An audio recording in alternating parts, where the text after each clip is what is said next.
Good evening, everyone. My name's Marion Kelly. I'm delighted to be here this evening for the second year in a row where I'll serve as your MC. But more than that, I'm delighted to introduce you to Malcolm Holmes, who is the Executive Director of Strategic Initiatives at ASU's Cronkite School of Journalism and Mass Communication.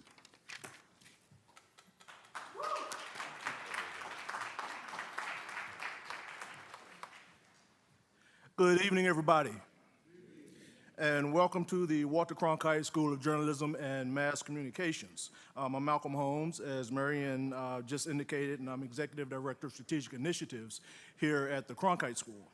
And I bring you greetings tonight on behalf of our Dean, Batento Batts Jr., who is away traveling on business tonight.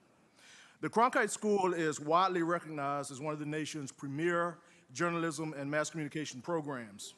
Rooted in the time-honored values that characterize our namesake, accuracy, responsibility, objectivity, and integrity, we foster excellence and ethics among our students as they master the professional skills they need to succeed in the digital media world of today and tomorrow. In addition to our state-of-the-art campus here in downtown Phoenix, we also operate centers in Los Angeles and Washington, D.C. The Cronkite School is leading the way in media education with its innovative teaching hospital model, for which it has received national acclaim. If you have the time, I invite you to explore our building during your visit tonight. And if we can assist you in any way while you are here, just know that we are here to assist you. Again, welcome.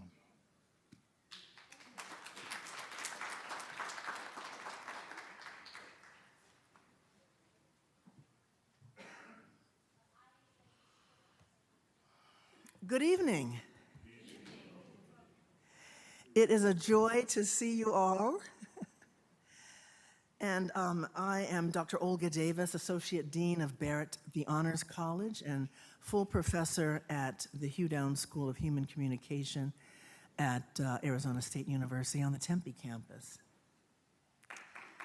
Oh, thank you for that. I'd like to thank our co-sponsors for having the consideration and the insight to help with our vision for this evening. Without them, it would not have been possible. I'd like to iterate those who have helped us along the way. First of all, on behalf of our co-sponsors, Dr. Tara Williams, the Dean of Barrett, the Honors College, Dr. Batento Batts, our dean here at the Walter Cronkite School of Journalism and Mass Communication, Dr. Flavio Marsilia, Director of Global Center for Applied Health Research, Dr. Amy Golden, Dean of Students Office and Multicultural Communities of Excellence at the downtown campus, Dr. Deborah Hellitzer, the Dean of the College of Health Solutions, Dr. Cynthia Leitz, Dean of the Watts College of Public Service and Community Solutions, Dr. Sarah Tracy, Director of the Hugh Downs School of Human Communication, the Mayo Clinic, the Alzheimer's Association. We thank you all so very much for assisting us in making this happen this evening. Also, many thanks to our planning committee, our research committee, our staff at Barrett, the Honors College, Shay Alvey, Natalia Stefano, student intern Cody Brown, and our student workers, our team at the Cronkite School, Leah Phillips and Malcolm Holmes, our dear moderator you will be hearing and getting to know him a little bit more today, Mr. Marion Kelly, who's been very involved with our programming committee. Our publicity teams, including Barrett's Nicole Greason at Barrett, and publicity and video teams at Cronkite, who have made this evening possible. And what I'm trying to convey here is that it takes a village to put together a program, and we are so very honored and so appreciative of the work that they have done. History, present, future. That is what we look at when we think of Black men's health and wellness in America, in the United States. What is its past? How do we build from that as we look to the deficits as well as the realities of health in the present? And what can we do to build a better future? These are the questions that propelled us to envision and then create the possibility of such an event, such as this, with this community, in this space, at this time, and at this university. Tonight is the second event to look at Black men's health and wellness. Just about a year ago, we were here in this very space, and we had just an enormous group of folks about the size of you this evening, and they conveyed to us after the event how important it is and how wonderful it was for them to hear and know some of the issues that we don't often talk about in our community of Black people here in the state of Arizona and in the city of Phoenix particularly. And they said, please, when are you going to do this again? We can't wait for another year. And they actually wanted us to do it probably 6 months after we did it last year in, I think it was late October, so a few weeks since this time last year. And we knew it would take us about a year to really build and develop and think about what the topic would be and organizing all of the logistics. But here we are, and here you are, so thank you for being here. It is becoming an annual event and the place to be. We hope it continues for many years and to make a difference in the lives of local communities and university members alike. The purpose of this event is threefold. First, to create a space for dialogue and discussion. Two, to build trust among the communities represented to make a difference in knowledge and change within our understanding of health and wellness of Black men.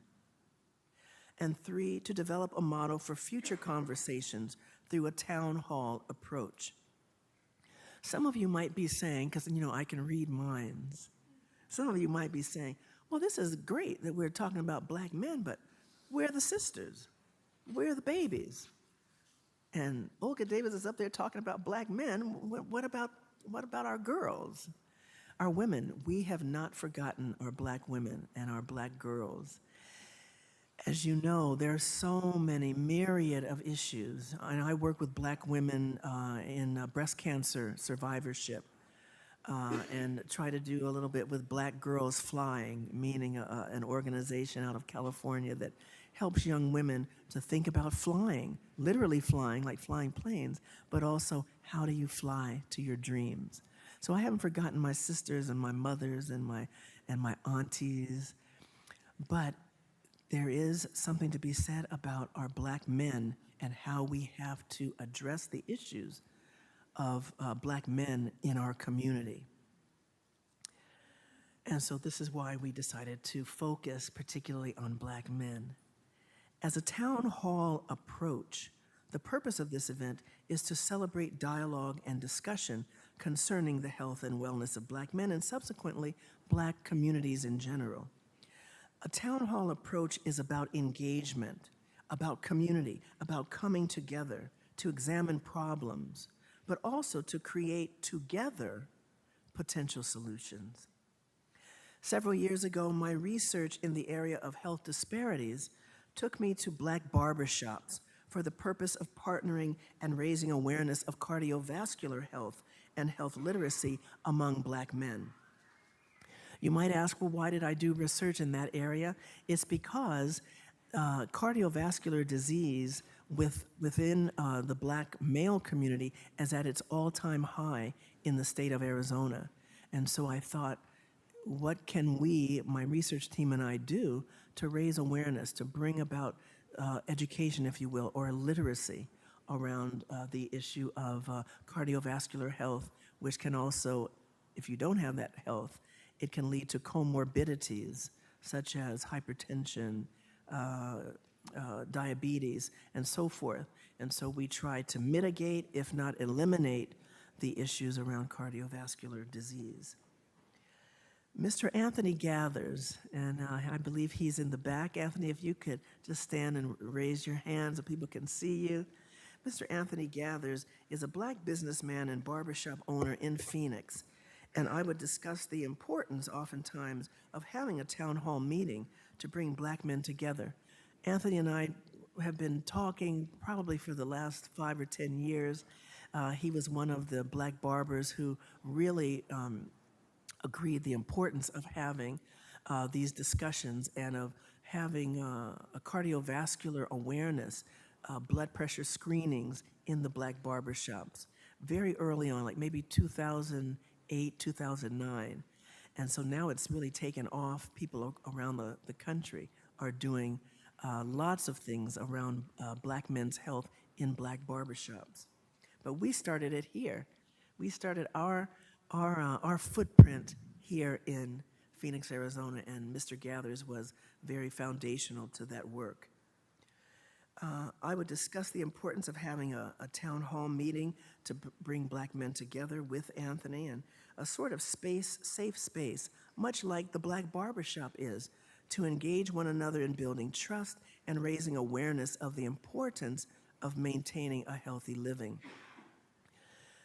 2 years ago, Mr. Gathers and I worked together to create part 1 of this event that was solely virtual at the time due to the pandemic. Our virtual audience was so moved and so inspired that we were asked to create part 2 of this discussion.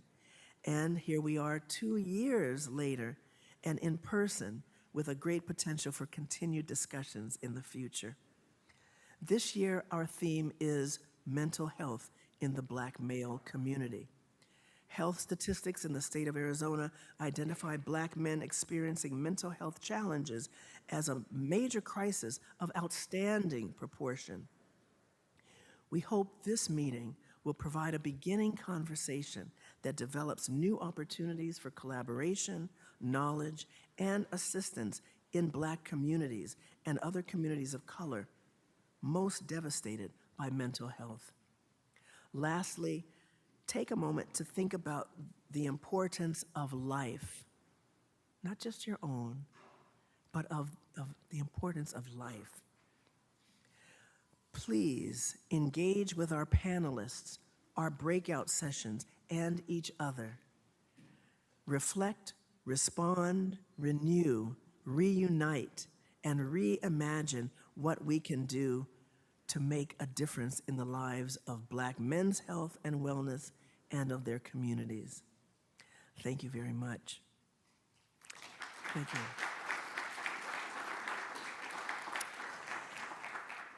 And now I would like to introduce this evening our moderator, Mr. Marion Kelly.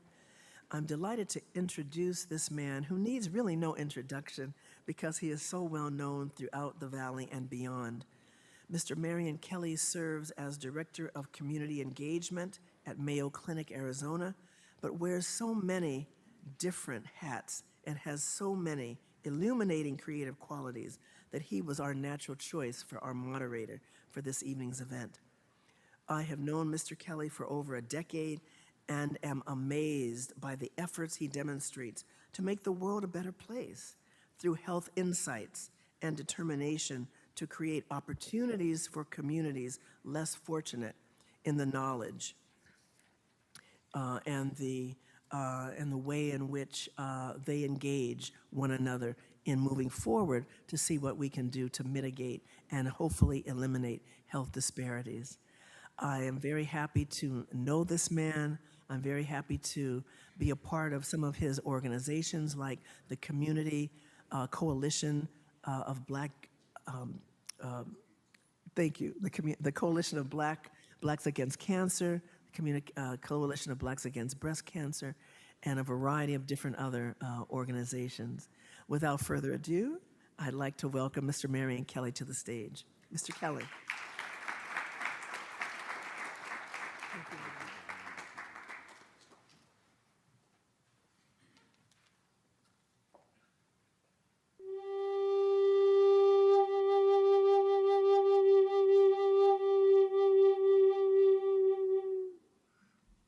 Arizona State University is located in Indian Country.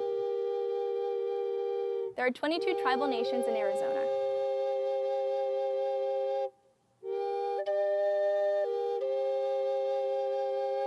ASU's campuses are situated on the homelands of many indigenous peoples, including the Akimel O'odham and Peepash. Arizona State University recognizes the original inhabitants of these lands and recognizes that they still reside throughout the Phoenix metropolitan area. And we recognize the impact of their wisdom and generosity towards us. If you've flown into the valley, you have undoubtedly seen the Salt River Project canals that surround the area.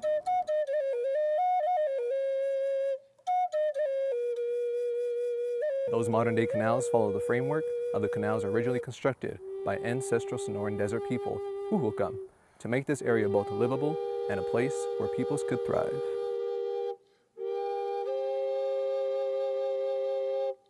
We acknowledge that the modern-day indigenous nations that descended from the ancestral peoples are the original inhabitants of this land.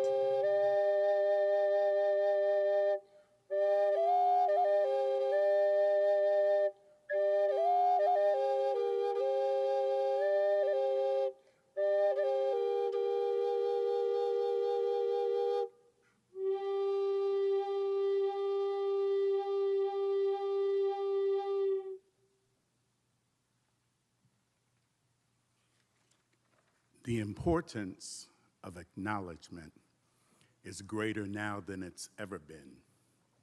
We're still finding a way to atone for the past. Good evening. I'm Marion Kelly. I'm delighted to be here. I'm not as delighted that that big picture is behind me. Nonetheless, that's me without the beard. My grandson said to me, "Pop, why did you grow your beard white?" I said, "I just chose that color." I am interested in your why, and I'm not going to ask you for it, but I'm going to share mine. I told this very group last year, it was a little larger than this group that is gathered tonight.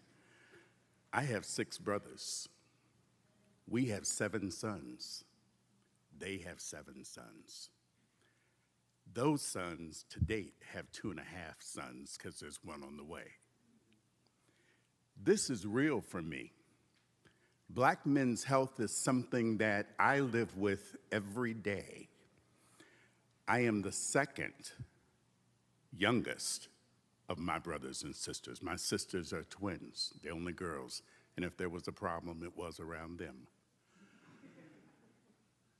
But every week or so, as you age, you start talking about health. And we have a family feed that we talk about our health. My grandfather died of prostate cancer. My father died of prostate cancer. My oldest brother has prostate cancer. It's important that we take care of our health. If we don't do it, nobody else will. I know that we're busy trying to head households and keep all the balls in the air and have a social life and do all those things that you think are important. They are important, but they're not the priority because those things would not occur if you did not have good health. So the Bible says, in all you're getting, get understanding.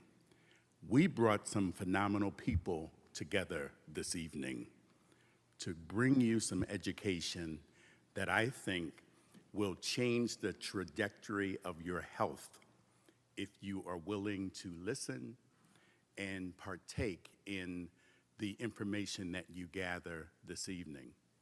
There are also tables around the room of different educational resources that I'd like you to take advantage of.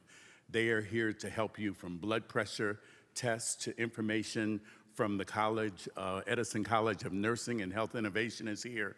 The Coalition of Blacks Against Cancer is here, and many others. Take advantage of these educational resources. I want to thank Dr. Olga Davis for the ideation of this event.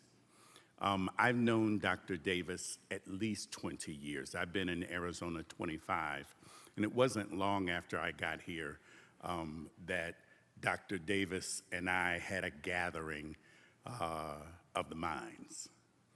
And since that time, we have collaborated on lots of educational forums, community outreach. She's been very engaged in the work of the Coalition of Blacks Against Cancer, as well as the Diversity Leadership Alliance. Last year, I was delighted to meet Dr. Batinto Batts, and he can't be here this evening, but I want you to have the opportunity to meet him and hear him. He will be the keynote speaker for the January 11th Dr. Martin Luther King Jr. dinner celebration in Scottsdale, Arizona. So there will be an opportunity for you to meet him up and close. And my relationship in meeting him last year got him to that place. And these networks that are created, they're natural. They're not unnatural. Everyone that you meet, there's a purpose for them. Figure out what those purposes are. So this evening, we are going to, Dr. Davis did a great job of giving an overview of what this is and what it's been and what we're growing to. But we want you to know that we heard you last year. There was an evaluation given, and we asked you what was missing, what did we do well? And so we tried to build a bigger, better mousetrap. And that is going to take place because we have breakout sessions. And those breakout sessions are going to be, you will hear a keynote speaker first, but then the breakout sessions will build on the information that you get in the keynote presentation that you hear tonight. So with that, I want to have played, I want to introduce the keynote speaker, and then we'll hear a 3 or 4 minute video about him or by him. I'm going to give just an overview of this lengthy bio, and this probably doesn't cover everything that he's done. I'm going to assume that all of us can read, and I don't want to make you think that I don't think you can. So I'm just going to give a few highlights of Dr. John McCain. He's a licensed clinical and forensic psychologist serving as the consulting clinical advisor for the Legacy Healthcare Group and Empire Health Group, providing didactic lectures and direct training for the core behavioral health staff. Prior to his most recent positions based in Phoenix, Arizona, Dr. McCain served as the Vice President and Consulting Clinical Director for Youth Services International based in Sarasota, Florida. As a speaker and trainer in much demand, Dr. McCain has provided ongoing training for city, county, state, and federal agencies. Please roll the video.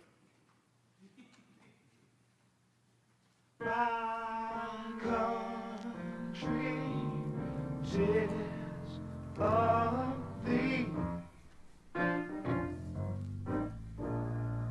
sweet land of liberty. For this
let it rain.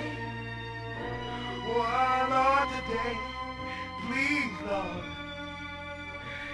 let freedom, let it rain.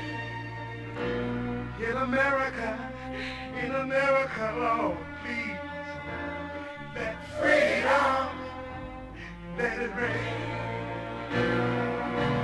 All over the world, Lord, Lord, Lord, let freedom reign.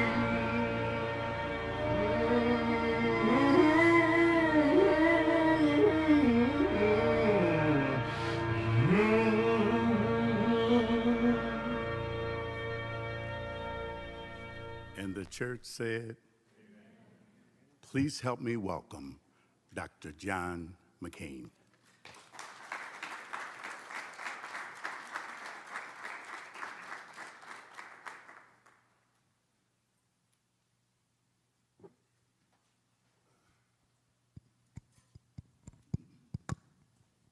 Okay.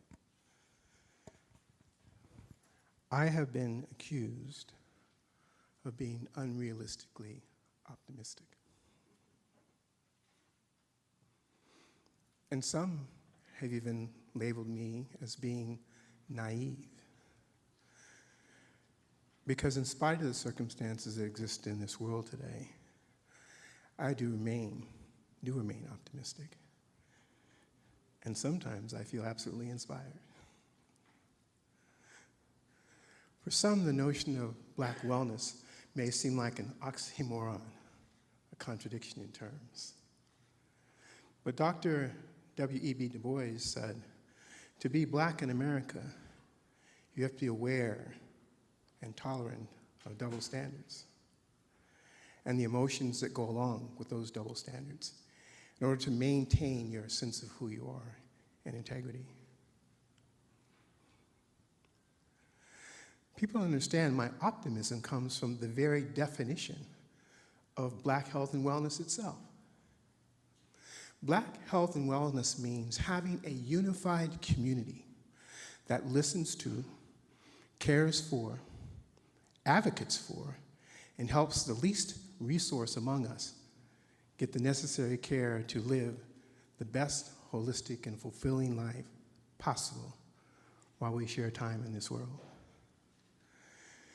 You see, Black wellness has never been about the status of the individual. And our health and survival and overcoming a myriad of tragedies in the past and even the challenges in the present day are not based on the interests of the individual. It has always been based on the collective, collaborative efforts of the community, looking out for itself and all the members of the community.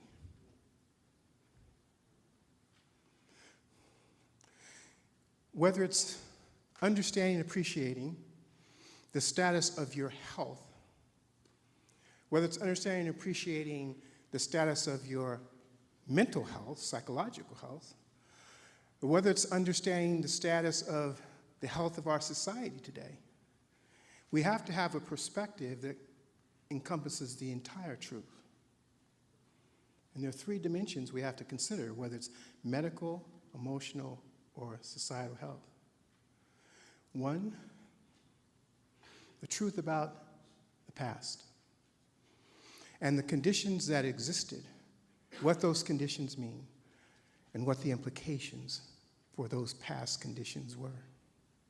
Two, the truth about the present, the truth about the conditions that we face today, what those conditions mean, and what the implications are. And third, the truth about the future.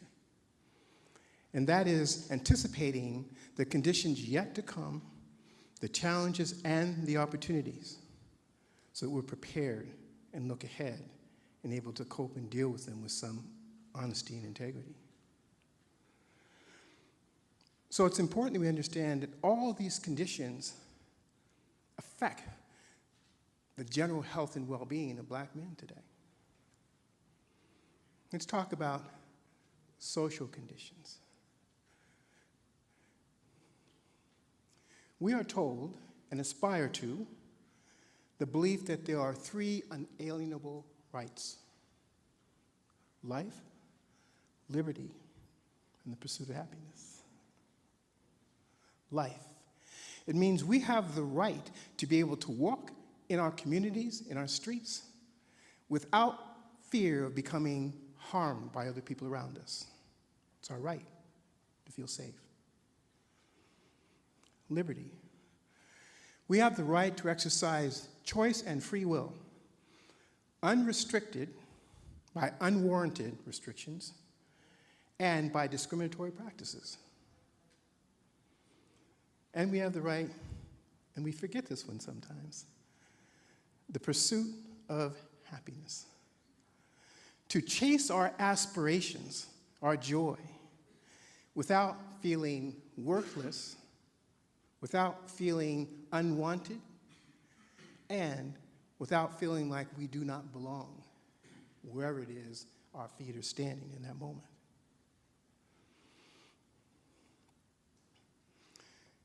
All of our institutions, because we are flawed as individuals and imperfect, it means everything that we create will also have flaws and imperfections. In spite of, by the way, our aspirations for equality and justice, we have to understand that because our institutions of government and politics are imperfect, the incidences and presence of injustice and inequalities continue to exist. And that means in everything that we create, including institution of medicine and healthcare. The fact that these disparities exist is indisputable. But we need to look at the history, present, and future to understand the truth of it. A little bit about history. There is a distrust among members of our Black community in some areas of healthcare and medical practice. There's a history. From 1932 to 1972, for 40 years, the Centers for Disease Control allowed men who they knew were infected with syphilis to be untreated so they could simply study the process of the disease as Black men's bodies were devastated. 400 men, 100 of whom died as a direct result of passive observation of disease. We also know in 1950, Henrietta Lacks. Her blood cells were taken without her consent or knowledge and used to create billions of dollars of medical research without any compensation for her or her family. Now, there are other systemic issues, too, that have to do with prohibitive cost of specialized treatments that some can't afford and health plans will not pay for. So there is justification for there being some distrust and hesitancy for us as Black men to entrust our lives to the care of the medical profession. Oops, I'm sorry. I'm trying to recapture some time here, so I don't want to be disjointed, but I also want to be respectful of the overall need here. Because part of the message, by the way, is focusing on the greater good.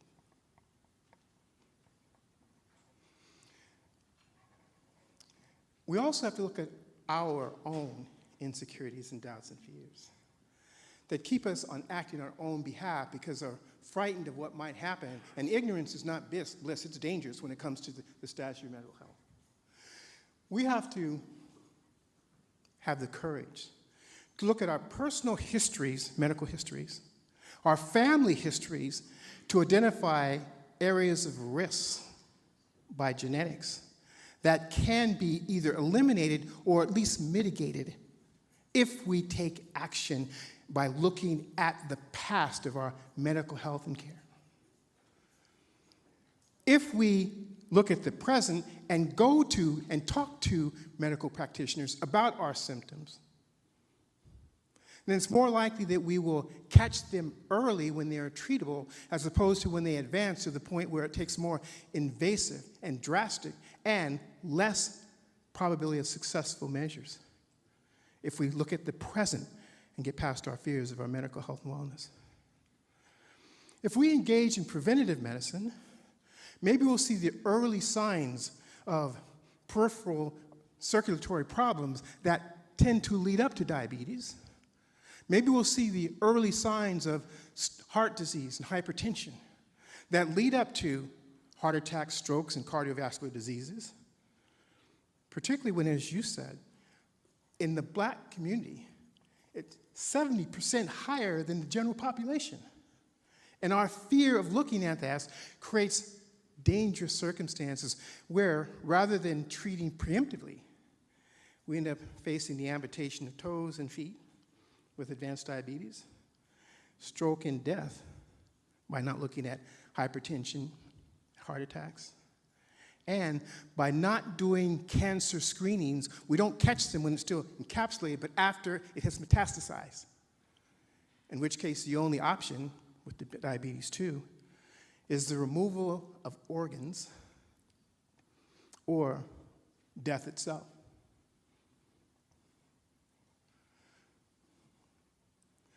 However, more than any other area of disparities in treatment in terms of access, in terms of pursuing services and quality of services, is in the area of psychological services, substance abuse treatment, and behavioral health for men.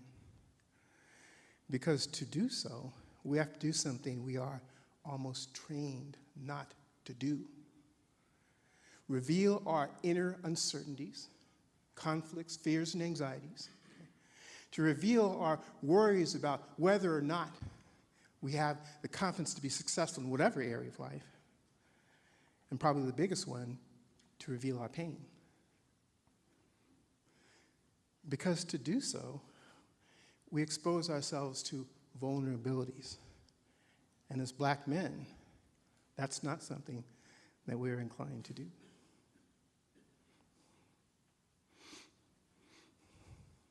This is one of my favorite quotes. Until the lion learns how to write, every story will glorify the hunter. It means when someone else writes your story, don't expect to be a main character. And in circumstances of conflict, if someone else writes your story, you're probably going to be the villain and somebody who is threatening and frightened and dangerous.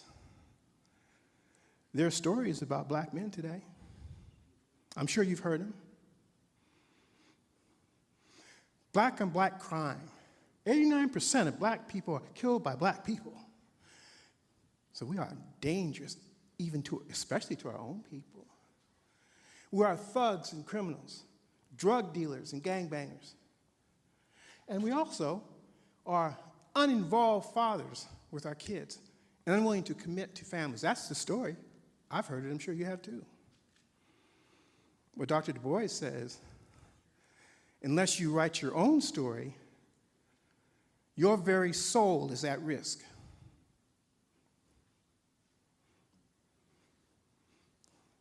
Isn't it interesting when we talk about Black and Black crime, you hear everybody talking about white on white crime. And information is only relevant when you have a reference point.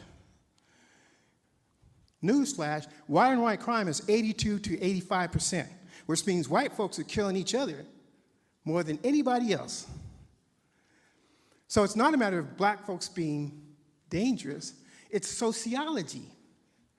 You tend to spend time with, gravitate towards, and have conflicts with, and you all know this in the families, okay, with the people that you care about, the people that you resonate with, the people you associate with. It's just probability. It's the other reason why, by the way, 80% of women that are murdered today are killed by boyfriends and ex-husbands. You want a more startling statistic? 90% of children today who are killed by family members. Their parents, uncles, brothers, and sisters, because when people live in proximity, they are more likely to love each other and to get into conflicts with each other. What Du Bois says is you have to have a double consciousness about what's going on. This is how he describes it. It's a peculiar sensation, this double consciousness, the sense of always looking at oneself through the eyes of others, of measuring one's soul by the tape of a world that looks on in amused contempt and pity. Do you want somebody who views you to write your story? But in the absence of having the truth, the whole story, your very soul is at risk. Oh, I'm sorry, back up a little bit. Thank you for the organizers. They put a message in there from my older brother, Richard, who's a 30-year veteran of the USS Navy. He was asked to respond to an article that's called Special Patriotism of Black Veterans. He told me that black patriotism is a remarkable thing, that people put their lives at risk for their country when the rights of equality and justice had not been realized, because they believe in and still believe in the promise of democracy and have faith that we are an imperfect union seeking to improve. He also said, patriotism is not about waving flags and saying you love America and despising a large number of Americans. Patriotism is about advancing, and you have the right to wave that flag, and you also have the right to use it as a point of protest when we fail to meet the standards that we believe in. He also pointed something out to me that I really didn't think about being stuck in the past. As African Americans, we're often told that we are stuck in the past. The problems are a clear and present danger today. But he gave me a perspective I hadn't thought about. He says at the extreme of either political, pole, that white people are stuck in the past.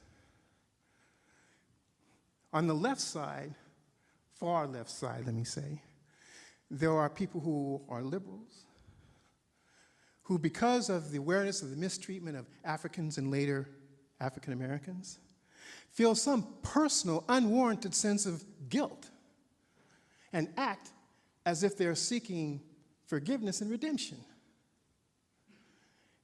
On the far right side, also stuck in the past, knowledge of how Africans and later African Americans were treated, a state of feeling endangered, and believing that rather than pursuing equality and justice, we're seeking revenge and retribution. Both stuck in the past with stories. Still getting used to this clicker. Oh. Wow, okay. Up is up and down is down, okay? Okay, oh, I see. It's left and right, not up and down.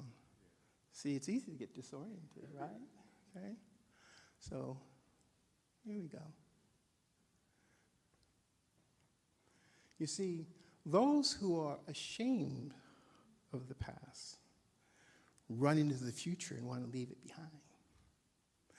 Those who are trapped in the past have difficulty seeing hope and possibilities in the future. So whether you are a perpetrator of or see yourself as a target, I don't say victim, I say target. Because black folks have never been a victim. Thank you, okay? It's important that we understand that we are still here, okay? There are other pieces I want to go through, but I want to make sure we get to the end, which is the most relevant today. Ooh, this is hard, okay? This is really hard. I have to do this. All right, thank you. We have to understand that we look with our eyes, but we see with our minds. And be careful of the story you create in your mind. The easiest way to see this is an everyday experience everybody can relate to. You go out to buy a car, and maybe you decide what model car you want, and maybe you're open to possibilities. But once you decide what car you get and you purchase that car, now that car and that model has meaningful space in your mind. And when you drive the car off the lot, your special car, you will see that car everywhere. Now, they were always there, but because they had no meaning for you, you were blind to it. What if you believe that black men are dangerous and criminal? What if your story is that black men are uninvolved and don't care about their families? What if your story is that black men don't belong in this prestigious university, or in a chair as the head of a corporation, or in the office of the presidency? If that's your story, we tend to see others and ourselves through the lens of that story. And therefore, whether you are black or white, whether you're black or not, you are incapable of seeing black excellence, because there's no place in your mind for it. That's what Dr. Du Bois says. If you buy the story about us, don't be surprised that you are in despair and you are hopeless. See, there's been research on this. I did some research on this. And black Americans who don't see the differences, who believe everything is fair and just, have higher levels of depression, higher levels of alcoholism, higher levels of substance abuse, because the truth will not go away even when you deny it. So I had to do that. I was going to skip that. I told you I'm a storyteller.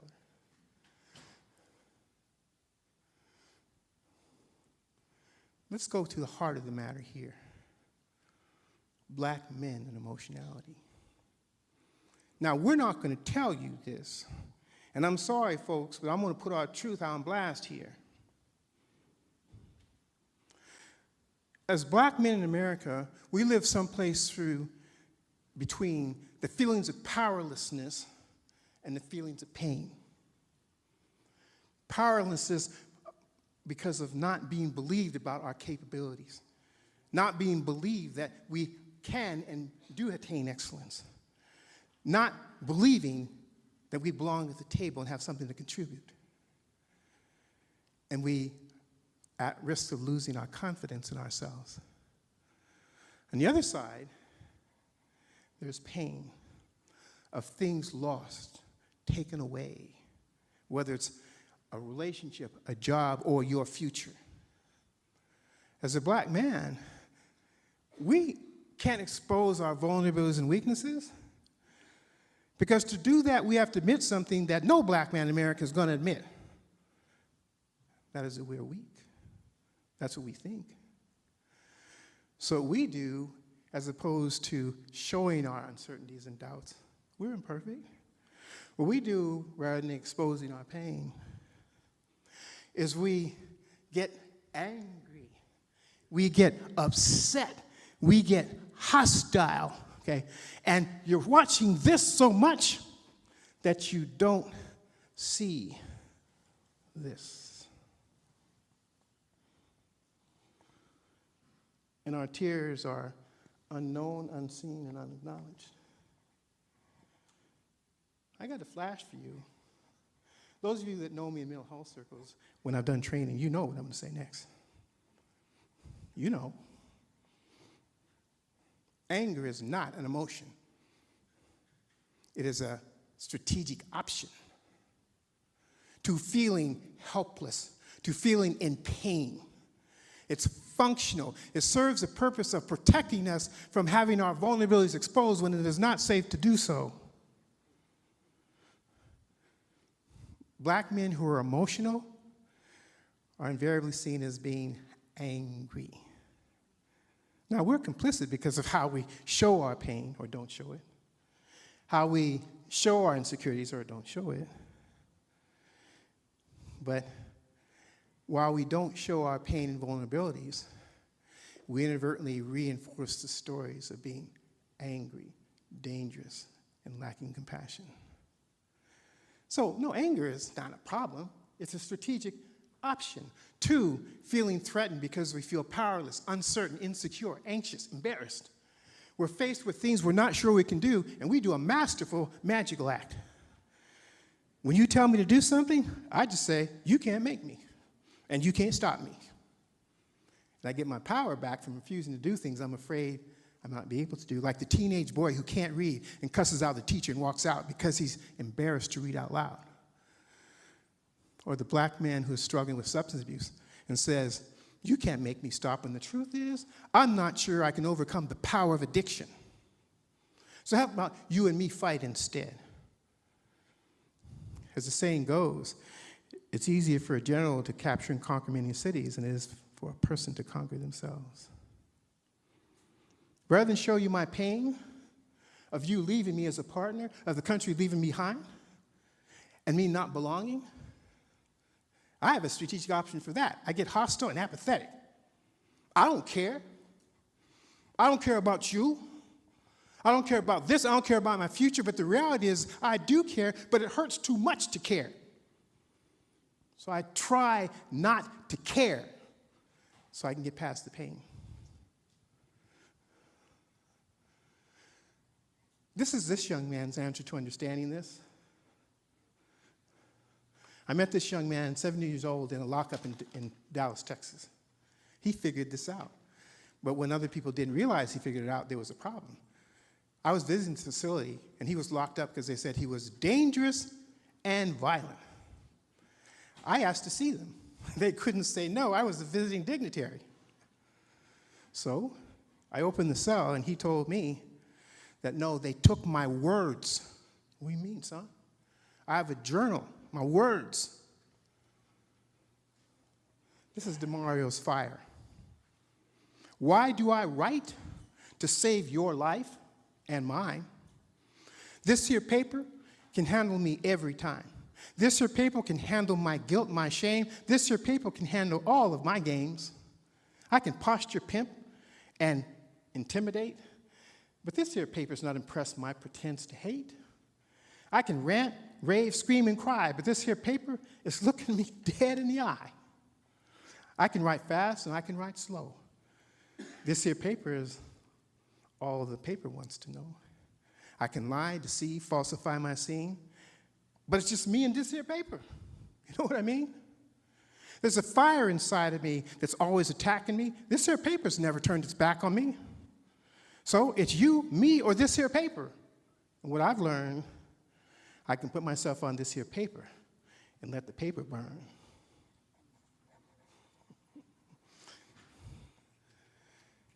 Genius. The truth about the past and pain endured. The truth about the current ambivalence that we struggle with. The truth about the future and opportunities and challenges. To remember who you are, you need to forget what they told you to be.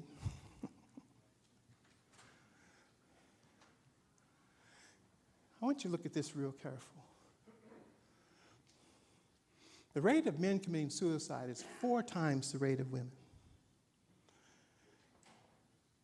White men have the highest rate of suicide. There's a cost to individualism and believing that you are supposed to make it alone and to achieve on your own by your own bootstraps, which doesn't exist. Somebody made those boots you're pulling up, by the way, okay? Okay. There's a cost to buying into that story, too, that says you have to do it on your own. But here's what we have to pay attention to. It's about success and the cost of success. Suicide rate in the black population is the fastest growing. The suicide rate of black children between the ages of 5 and 12, hear what I'm saying, between 5 and 12 is twice that of white children. And the suicide rate of black youth between the ages of 10 and 19 has grown 60% over the past 3 years. There's a cost to individualism. See, the beauty is that there are possibilities for everyone today to exercise excellence in various areas of endeavor. But although black excellence is generally accepted in the area of sports and entertainment, we still have a ways to go before we're accepted as intellectual and moral equals. And you young folks, God bless you, go out there and get it, because there are some of us that couldn't do that. Get into fields like medicine. I spoke to a young man who's in medical school right now. God bless you, but here's the thing. Here's what I need to have you understand. From personal experience, the further I go, the less I see faces around me that are black like me. There's a risk to individualism. I wish I could remember the rest of that poem. I wrote it when I was in a mood, and I'm desperately trying to find it. Here's my point.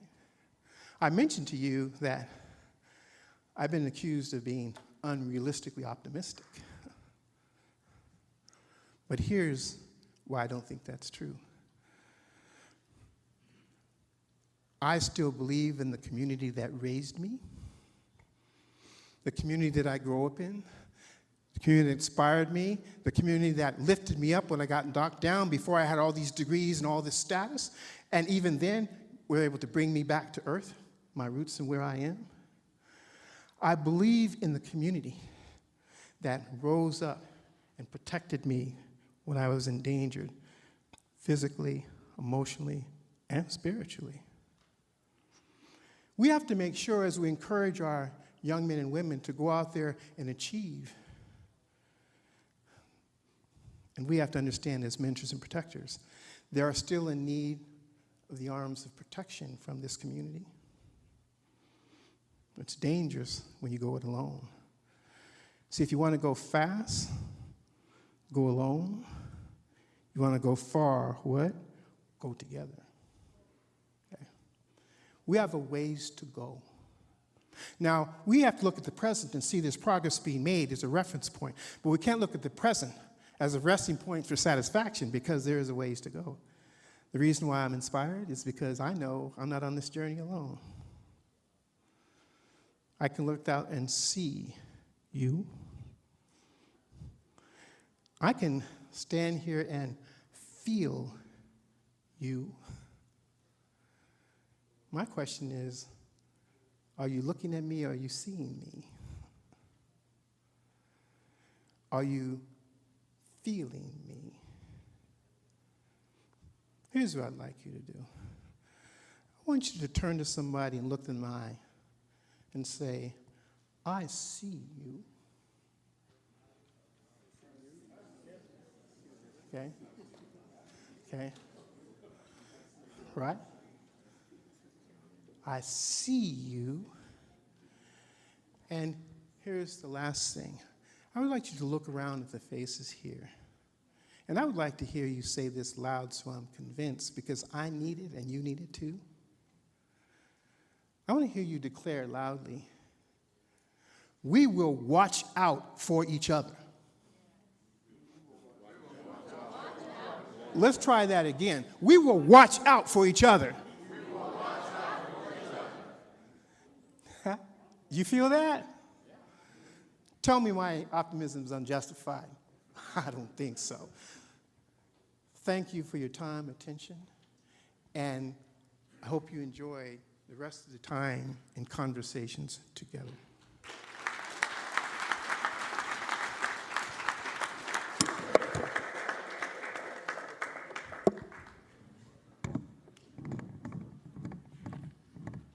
Thank you so much, Dr. McCain.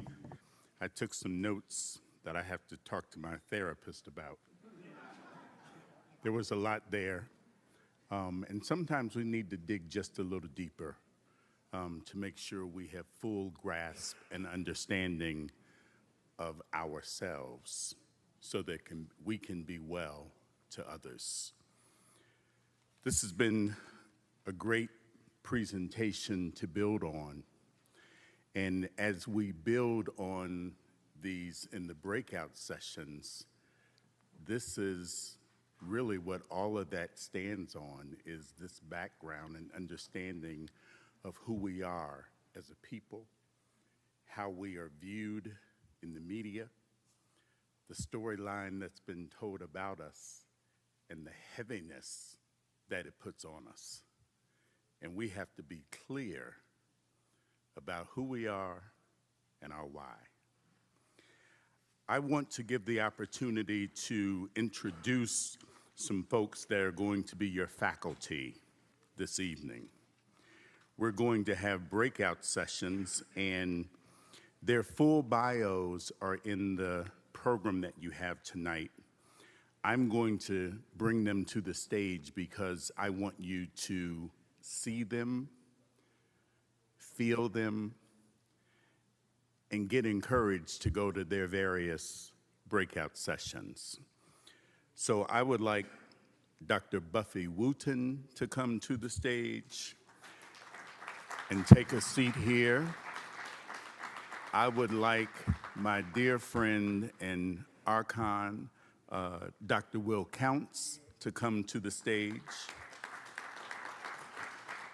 I would like Mr. Alan Boss to come to the stage. I would like Mr. Ronaldo Fowler to come to the stage. I would like Stephanie Watson to come to the stage. And last and certainly not least, Mr. Kyle Williams, Mayo Clinic medical student who I'm very proud of, to come to the stage.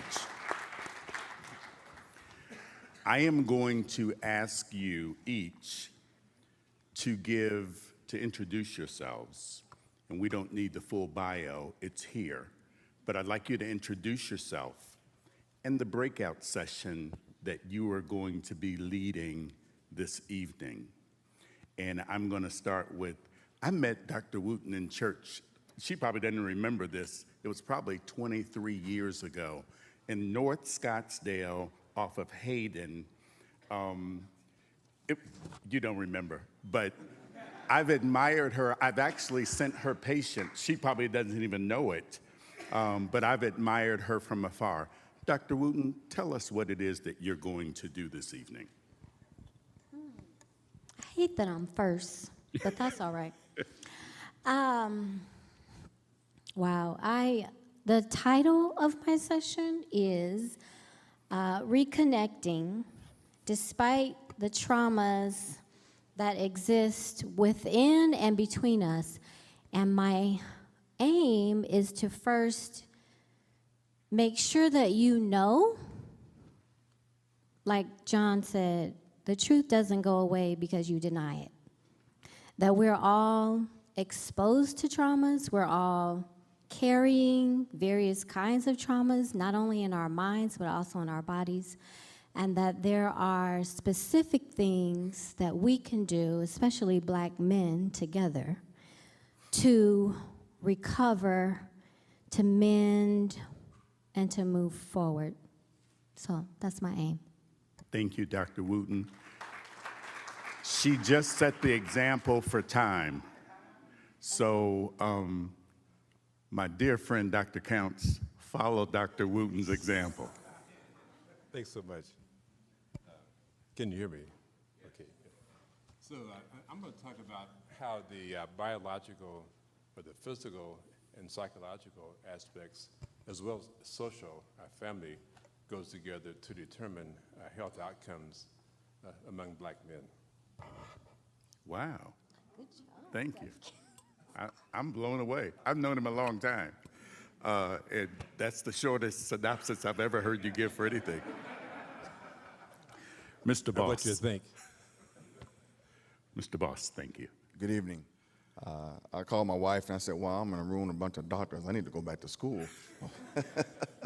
Again, my name is Alan Boss. I am here to speak tonight about suicide, complicated grief, with an emphasis on conventional wisdom, as Dr. McCain said, versus the truth.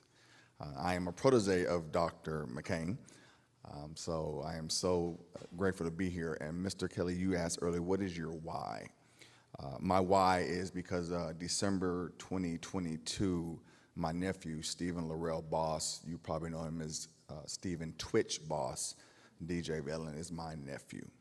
I told a gentleman earlier that, you know, when we say nephew, you probably think of somebody of a sibling that lived in another state. This young man grew up in my house. I watched him take his first steps. He came to my basketball games. I went to his games.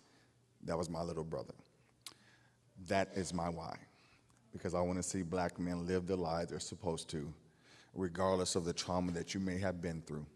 There is help so you can live in your purpose. Thank you. It's personal.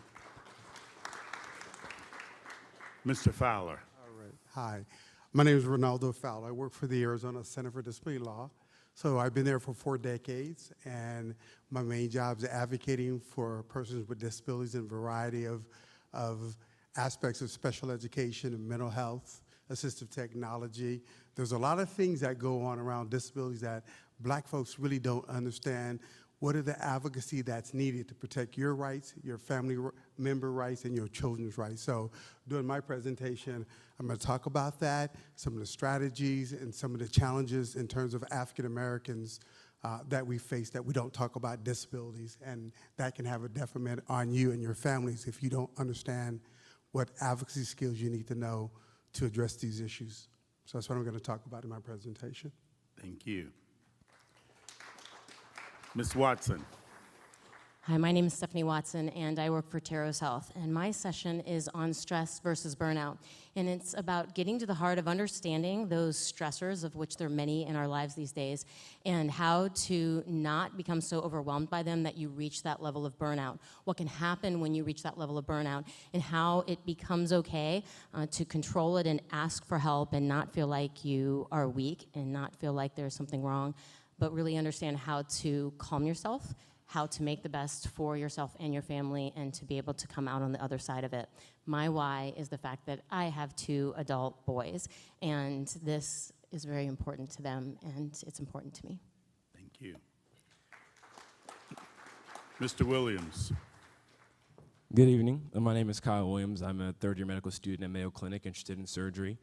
And the session we're going to do tonight, and my aim is to talk about just generational unity. You know, I'm 25 years old, just turned 25 on Sunday, so that was a good day. Had some low lows, which is amazing.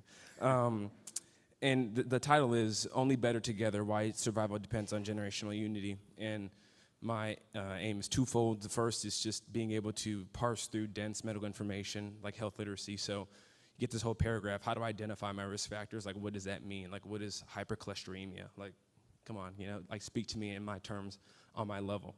And then the second aim is to talk about why we need to share with younger and older generations, and why disease states should not be isolated nor insidious in their presentation and manifestations. Thank you so much. We have a lot to unpack. I believe the screen will have the rooms that these individuals will be in, so that you can choose which breakout that you will go to. We will reassemble here, and there will be a recorder, and a reporter in the room. So we will come back here and sort of hear what went on in each workshop or each breakout session.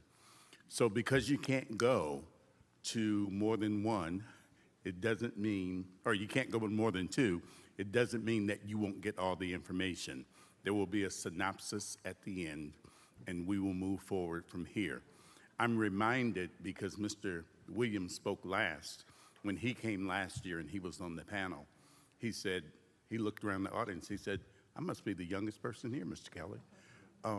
We're young people. We heard you. He's going to talk about bringing young people together in this space so that we too can bring them along and learn from them just as much as they can learn from us. So with that, are we good? Right. So you'll go to 2 sessions. So you'll get a break about, it's 7:36, should I say 8:05? And then you'll go until 8:30, 8:35, and then we will come back into this room. All minds clear? Let's go to breakouts.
If the room number begins with 2, it is on this floor.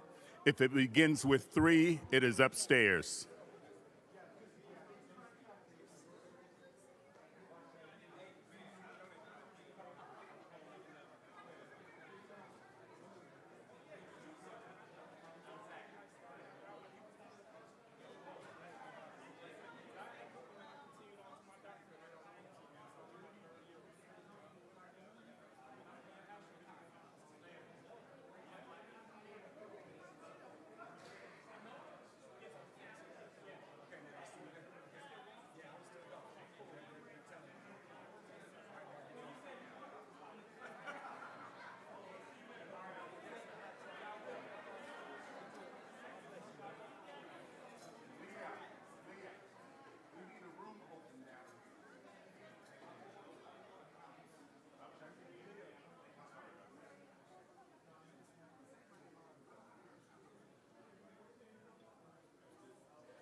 Come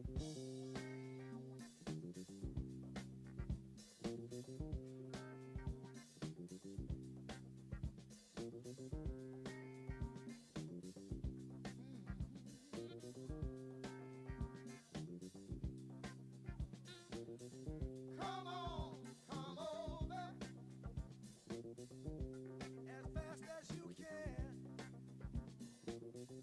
You're afraid that you won't like it, but you don't understand. One thing, my brother, I can tell you true. The more time you spend feeling happy, the last time you'll be blue. Come on, come on over. Come on, come on over. Come on, you got to come over. Why don't you come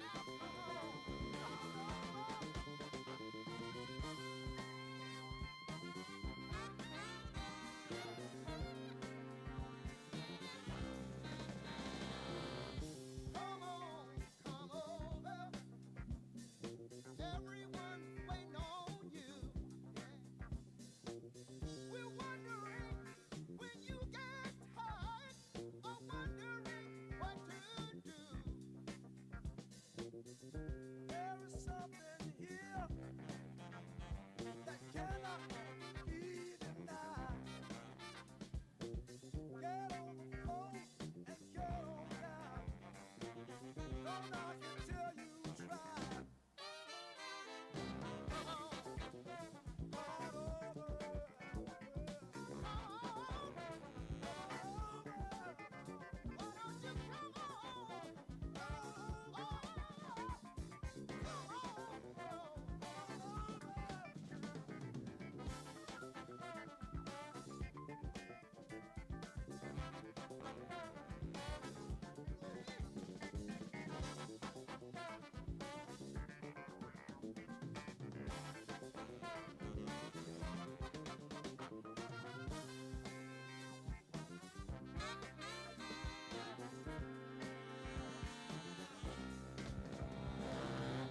Come on, come over. The pleasures are mine. Music playing, the door just open. You don't have to stand in line. People all over the world, they've been attacking police for too long. While you're busy making stands, everybody's making plans to move on, moving on. Come on, over.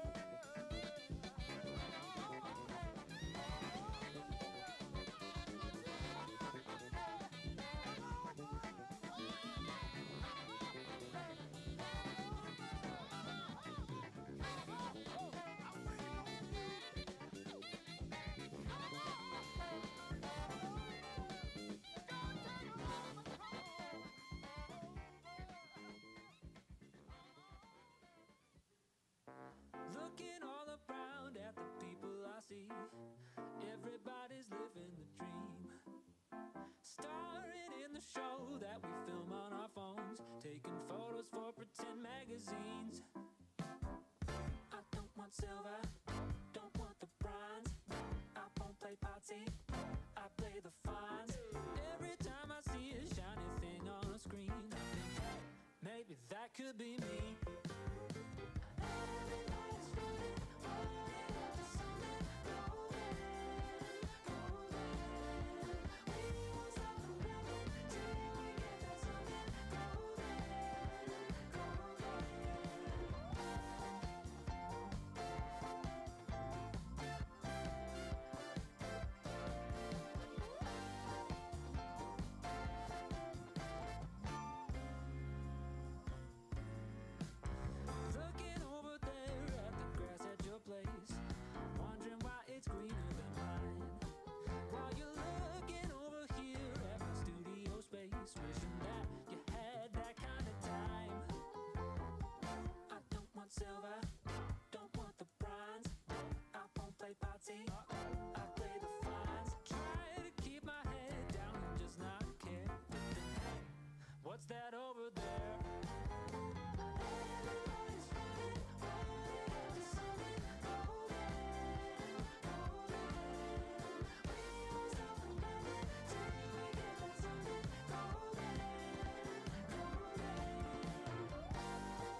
You know how Nationwide is more than an insurance company? Oh, yeah. They're one of America's largest.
If we could gather again, those of you that are in the sound of my voice, if we could gather again, because we don't have very long together. It's 8:43, and we're running a little behind.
We will need the presenters back to the stage.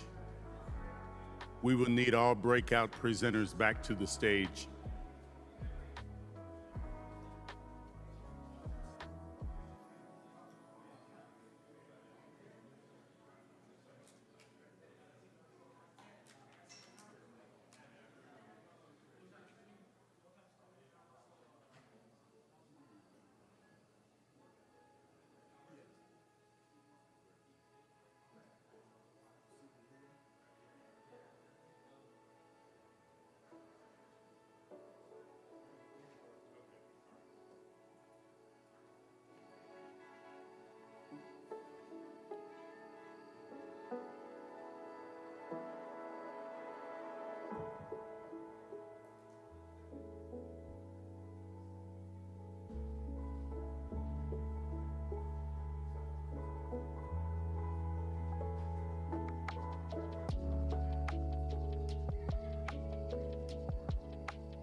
I believe we're smart people and we can talk and walk.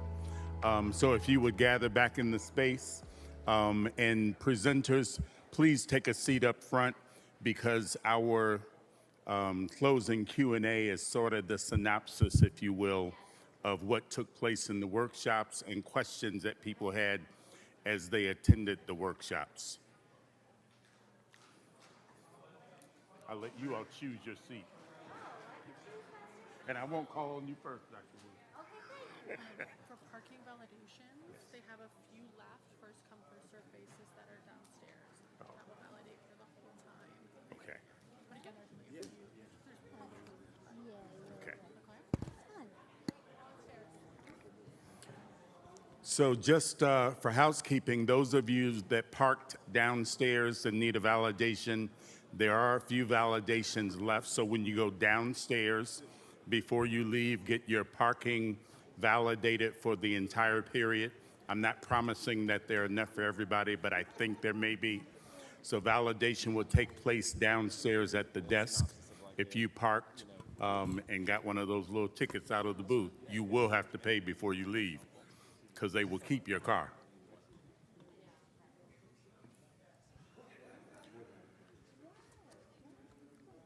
So thank you for coming back. We have a few minutes. We're a little behind, but we're going to try and catch up. And we're going to ask our table guests if they would stay around. I know it's supposed to end at 9, but if we could do 9:15, we'd be really appreciative. And if you can't, we certainly understand that. But we'd like to do everything decently and in order and respect your time as well. So I had things a little mixed up. There's not a recorder in the rooms. What we are going to do is do a little bit of Q&A, for those of you that attended sessions.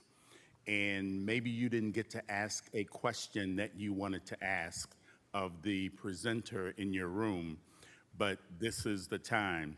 There is a microphone in the center up front here. I'm going to ask a person who has a question of individual presenters to come, and I don't want everyone to ask the same presenter all the questions. So I'm going to ask anyone that has a question for Dr. Will Counts. Who attended Dr. Counts' session? Okay. Anyone have a question for Dr. Counts? And while you're thinking about whether you have a question, does anyone have a question for Alan Boss? I attended Alan's session. I have a question for Mr. Boss. Certainly, we covered suicide in a very succinct, short period in dealing with grief and loss and what's left and how to move forward. How do you deal with that person? How do you get unstuck?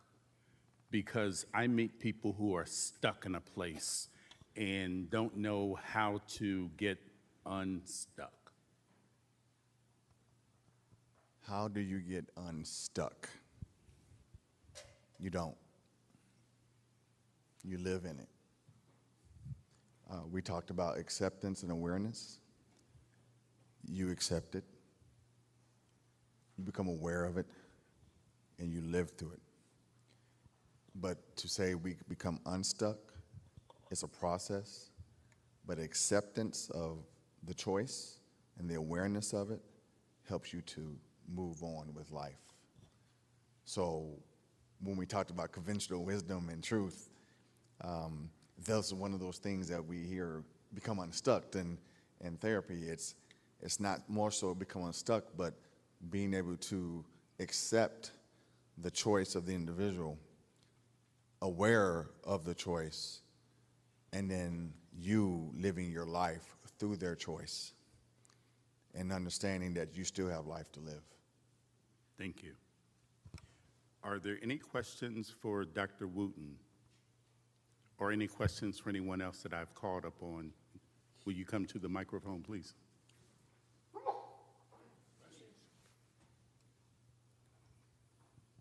Okay, I have a question for Dr. Wooten.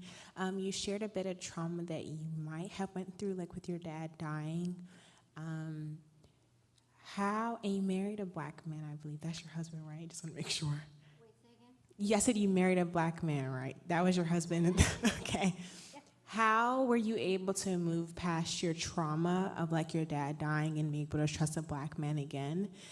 Looking past trusting that your husband will not become an addict or that he will not leave you. Yeah, I don't know if that makes sense or that's too personal, but that was really my question. Let me see if I got the question right. How did I move past losing my dad and trusting my husband? Yeah, like how were you able to, I guess, forgive your father, right? Because you were a child, you were 20-something, but he was a drug addict, and it was a choice sometimes. How were you able to trust another black man to take care of your heart and not let you down? Yes, it totally makes sense. Wow. Let's see. Therapy session. I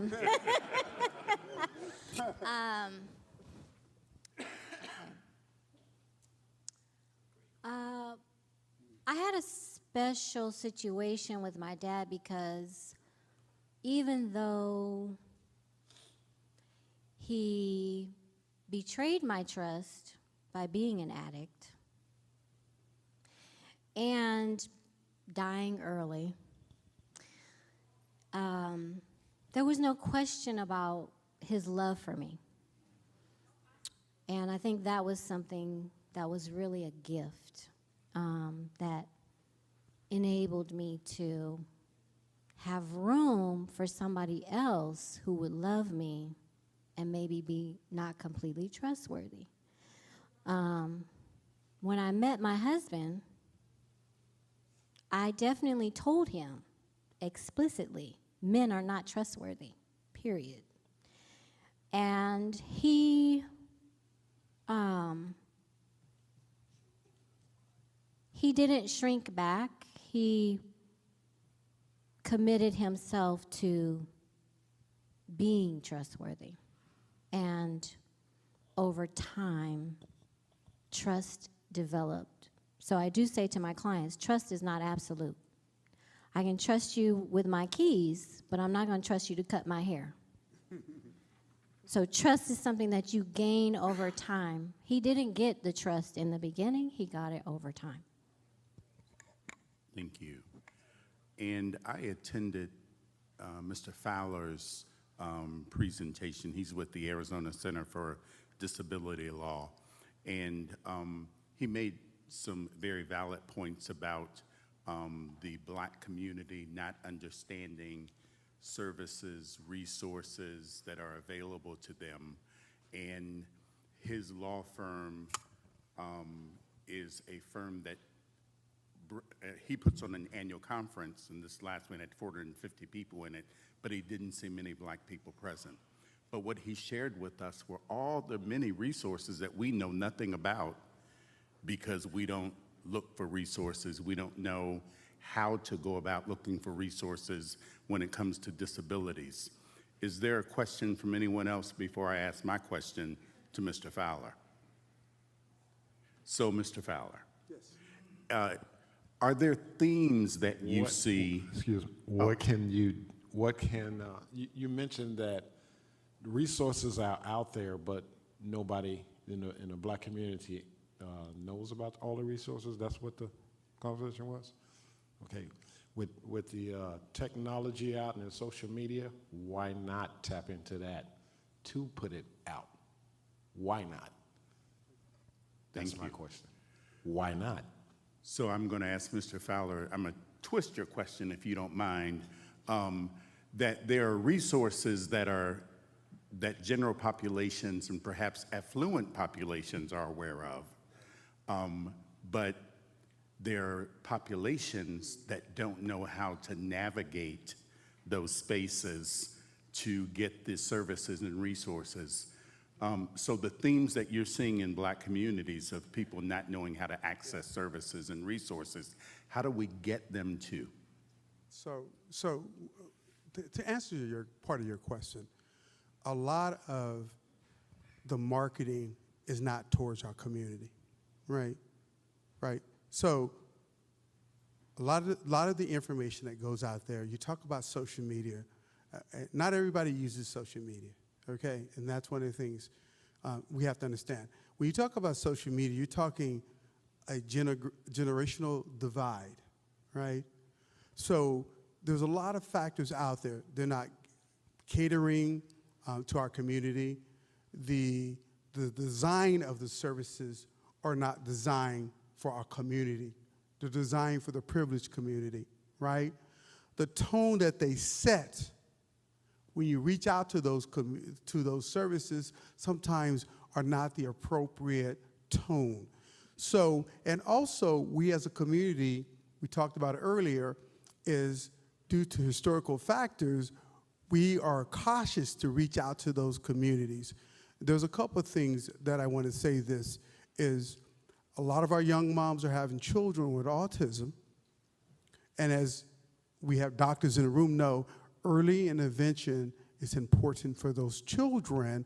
Those agencies are supposed to go to our communities and reach out to our moms. So are they reaching out to their moms? Or when they go into those families, they go on with such a negative attitude, you're not welcome back into my family. This stuff is so layered, it is absolutely crazy. And so one of the things that I try to do is create a safe environment through the work that I do so our families, children's issues, we talked about special education, disproportionate amount of our children are being disciplined, thrown out of school, placed in segregated settings, put on tracks. So but our parents don't know what their rights are. So my goal is to give them as many tools that they can so they can challenge the system in the appropriate manner, not get mad and walk out the door. And also, as I mentioned to my group, is we need to have people, and I think, Dr. Wooten, you mentioned this before, I saw something you wrote down. We have people in our community who are not trained out giving advice to people that are not qualified to give advice, right? Especially around mental health, because I've seen some of our so-called religious leaders saying, that's the devil. No, it's a mental health. So we have to police our community too, because we have people, I don't want to hold too many people in our community who are not experts providing the information out there. We just need to be cautious about that. Thank you. And yes.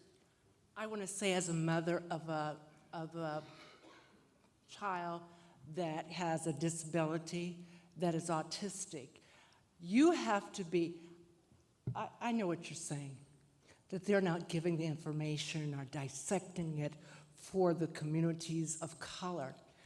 But I encourage you to be like a dog on a bone. There was no way that Kyrene School District in the 1980s was going to stop me from getting what I needed for my son.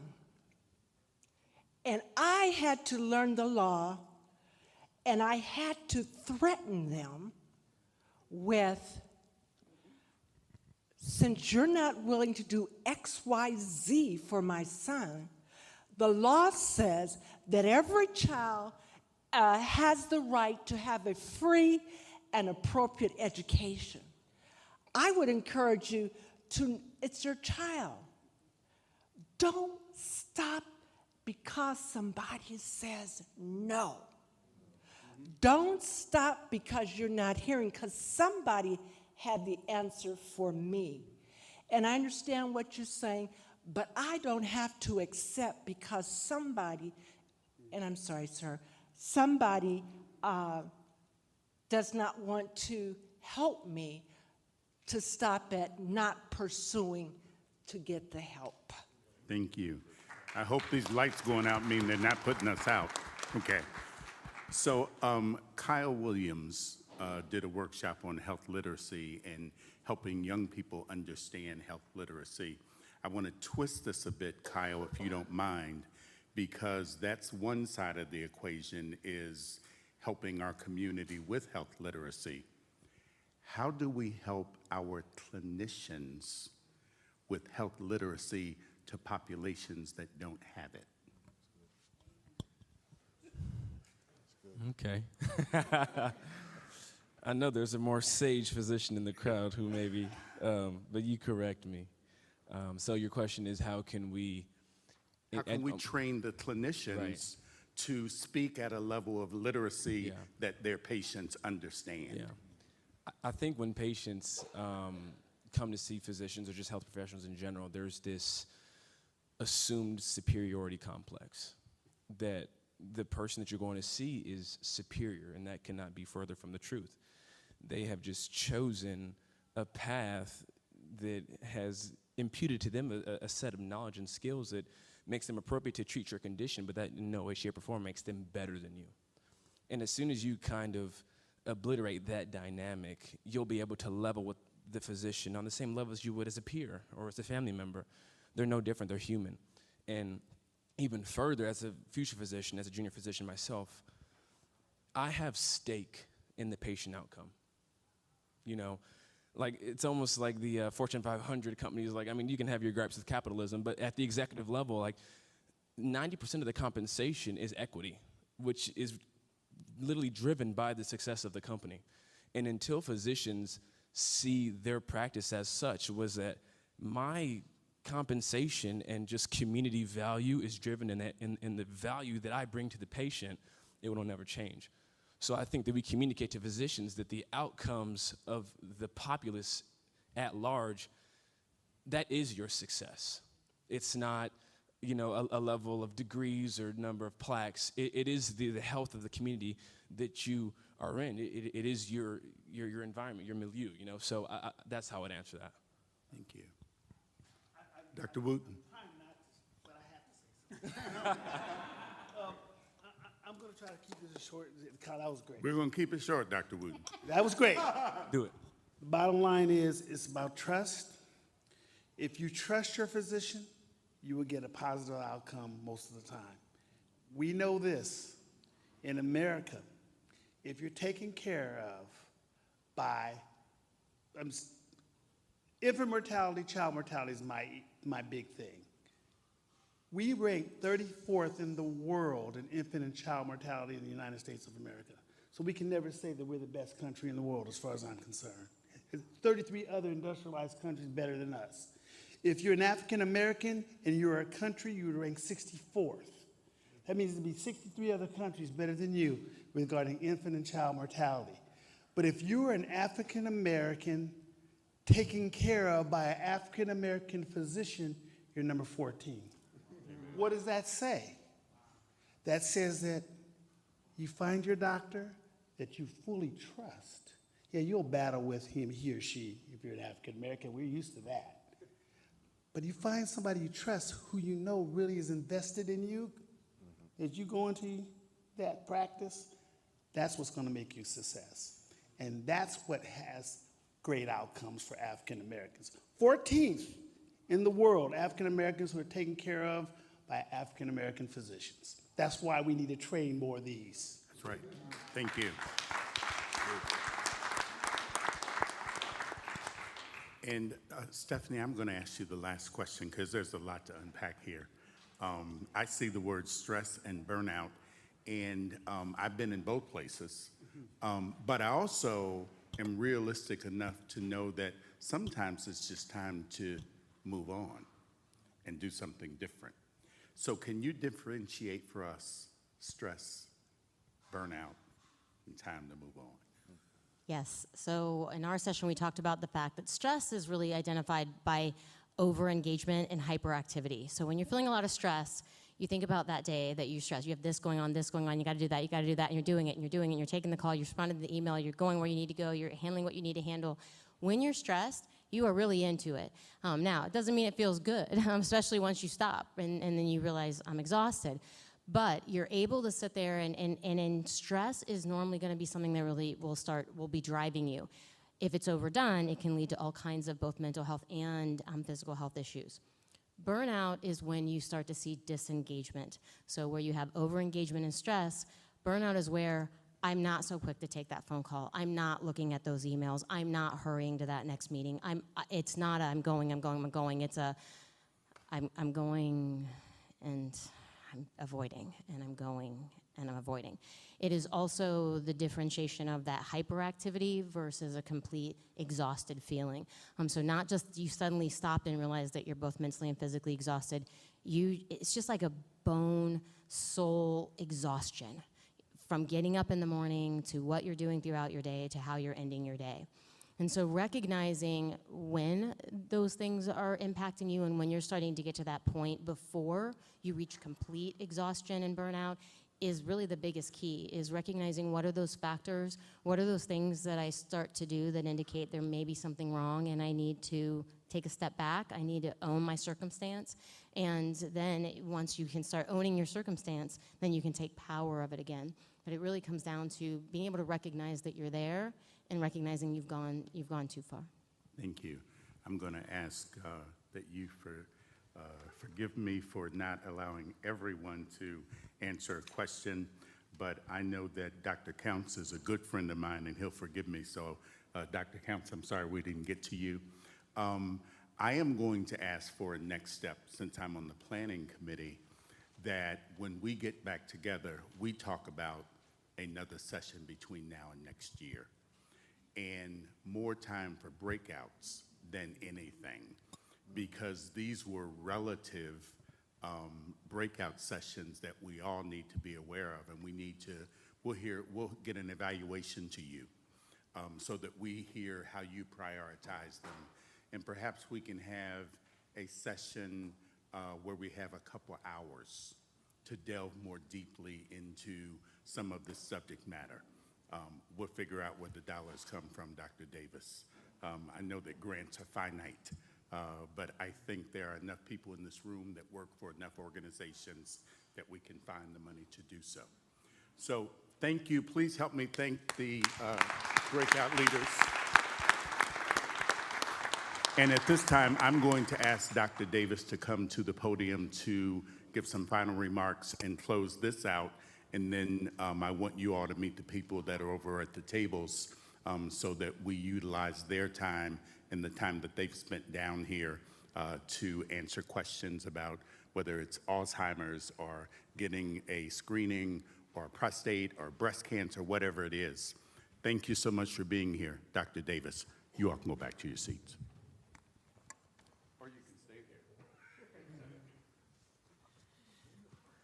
there. Thank you, Mr. Kelly. Hasn't this been a wonderful evening? Absolutely. To every panelist, thank you so very much. Dr. Wooten, Dr. Counts, Mr. Boss, Mr. Fowler, Ms. Watson, and of course our doctor-to-be, Mr. Kyle, Dr. Kyle.